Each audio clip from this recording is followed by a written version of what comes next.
So the bell ringer, of course, asked what did the elites, what did they have to be concerned about after the fall of Napoleon? Because that's basically what had to happen after he ended up being exiled, especially the second time around. They had to figure out exactly how they were going to stabilize Europe.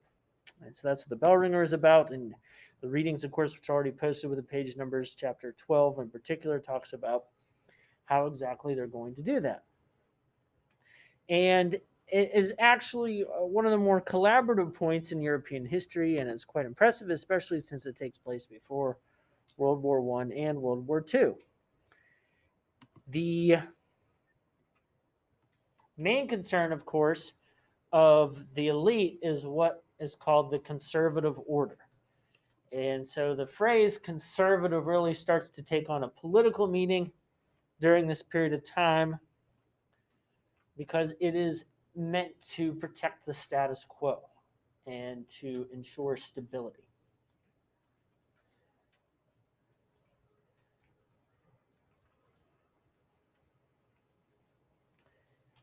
And the general ability of countries to agree during this time is referred to as the concert of Europe. The concert of Europe. Because, like an orchestra, they're going to play together in order to ensure this stability.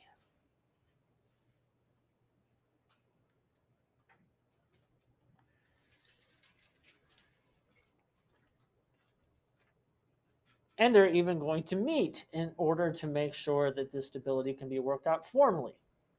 And they meet at what is known as the Congress of Vienna.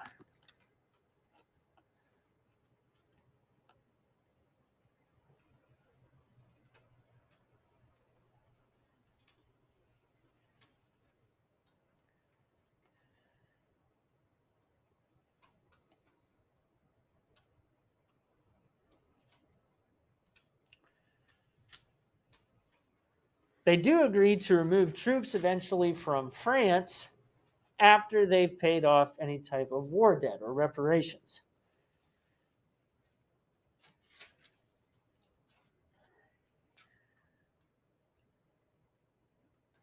While they can agree on that, they obviously have different goals. Russia, which at this time is led by Tsar Alexander I, his main concern is stabilizing borders. Stabilizing borders.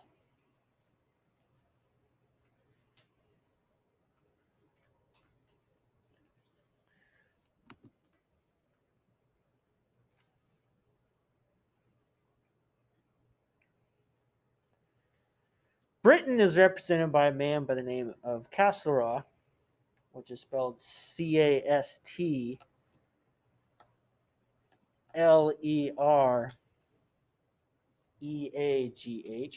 That's Castlereagh. He's representing Britain, and the top concern of the British is to, of course, stop France. They are just across the English Channel from France. They had to deal with Napoleon's ambitions, even when he was a general before he became leader of France.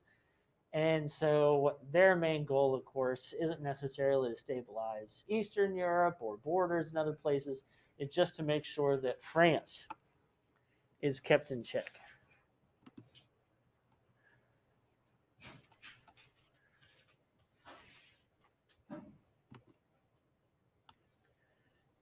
And of course, many others are going to disagree with that because they believe they also need to take this opportunity to stop any type of domestic turmoil. So stability isn't necessarily just borders, it isn't necessarily just checking the French, but it's also making sure that what happened in France doesn't occur elsewhere.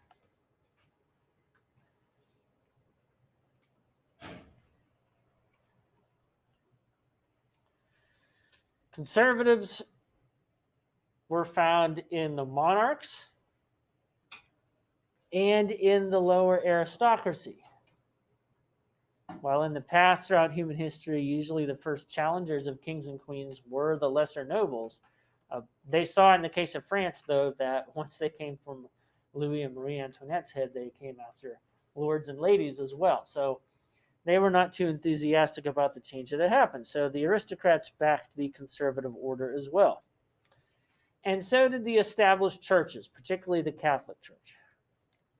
But in northern Germany and Scandinavia, Lutheranism, for instance, in England, the Anglican Church as well.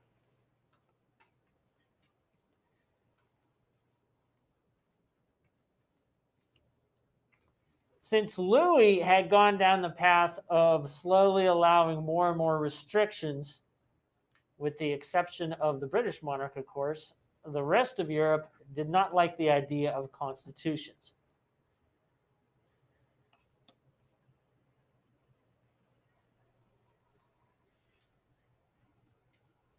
And many of them saw the ideas that were spreading during the French Revolution to be at least paraphrasing or copying parts of the ideas from the Enlightenment.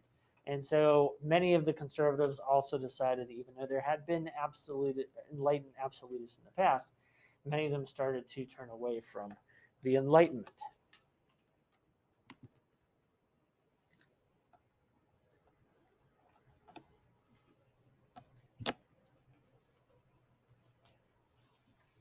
Despite how hard they tried, though, there would be a political movement amongst the people.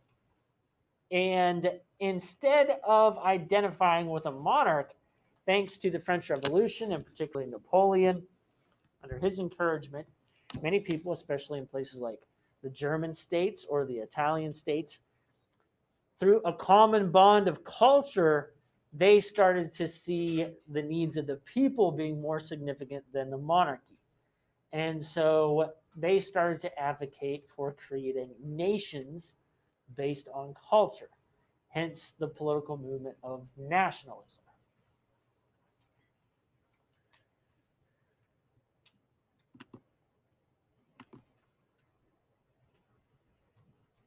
Many of these people thought it should be based on their ethnic identity, the language they spoke, the common folklore and culture that they held. But this wasn't always clear cut because obviously, going back even just a few hundred years earlier, European culture was intermixed, entwined, and there were many different minority groups that lived within different territories that we often see on a map today, for instance. So that wasn't always clear cut. Nationalists supported, for instance, establishing schools because that would help teach the dominant language and culture to everyone else.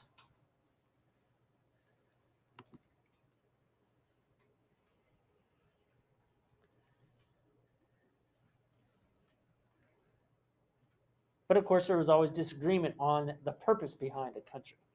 Was it to serve the church? So nationalists didn't always necessarily disagree with the established church in the area. Or should it be about the advancement of their economy, since the middle class was leading the way in innovation and they are different from the aristocracy of the past and they help emphasize this common national bond, so maybe it should be emphasized around economics instead.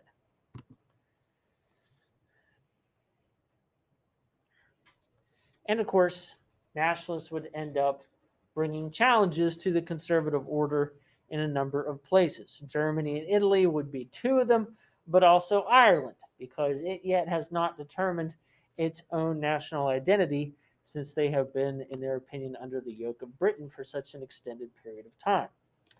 In the east, Poland is another one of these countries since it had been divided by Prussia, Austria, and Russia before. They too would like to have their identity back. Many Poles actually served under Napoleon, and some of the higher ranking Polish generals were national heroes in Poland. And also, Austria had its own problems because it had a number of different citizens that had second or third class status behind the Austrians, including Hungarians and Czechs, for instance.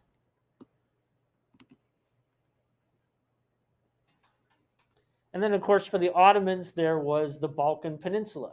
Greeks and Macedonians and Serbs, Albanians, all kinds of different people that probably had a little bit more privilege than some other peoples did in other empires. They just had to pay a special tax, for instance, and they were allowed to have their own leadership. For instance, the Greek Orthodox Patriarch had a lot of influence over the Greek people. It was a special privilege that he got from the Ottoman Empire. But still, that taste of national identity made them thirst after it even more.